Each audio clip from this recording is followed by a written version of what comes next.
Hey, Brian, I really haven't been following this trial, but it sounds like this was excessive force that caused a death. And I just do not understand why the court did not give the jury any options to convict on, say, negligent homicide, voluntary manslaughter, involuntary manslaughter. What do you think? All right, so that's a really good question. Here's what I'm willing to believe when it comes to Daniel Penny. I'm willing to believe, based on his past, that he didn't go into that situation trying to kill somebody. So, in order for it to be involuntary, it would mean his intention wasn't to kill him. I'm willing to give him a benefit of the doubt on that one. Right. It's kind of like you're in a car and you accidentally go through a stop sign, and in that going through a stop sign, you kill somebody. You didn't mean to do it. Premeditated. Exactly, sir. You don't mean to do it, but you still broke the law and you still killed somebody. That's exactly It's negligent homicide, in my opinion.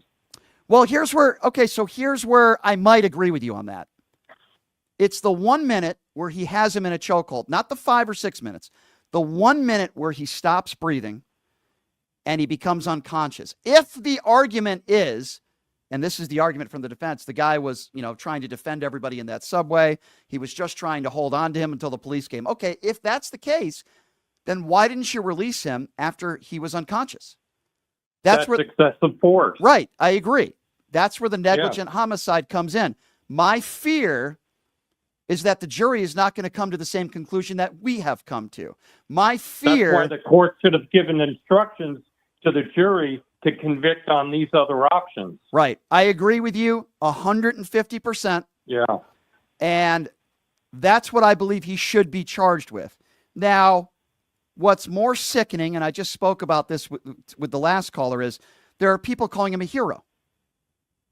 Mark my words. Well, that's BS. Well, of course it is. Mark my words on this. If he is found innocent of all crimes, most likely the first interview he will do will be with a right-wing network. It'll be like a Fox News.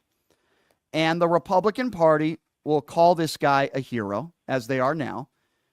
He will probably be invited to the White House to dine with Donald Trump. And we know Donald Trump has dined with much worse. He's dined with Nick Fuentes and Kanye West, known Nazi sympathizers. He will be invited. With the other killer, Kyle Rittenhouse. Yeah, I'm not going to... listen, I'm not here to defend Kyle Rittenhouse. All I'm simply saying is Kyle Rittenhouse is another moron.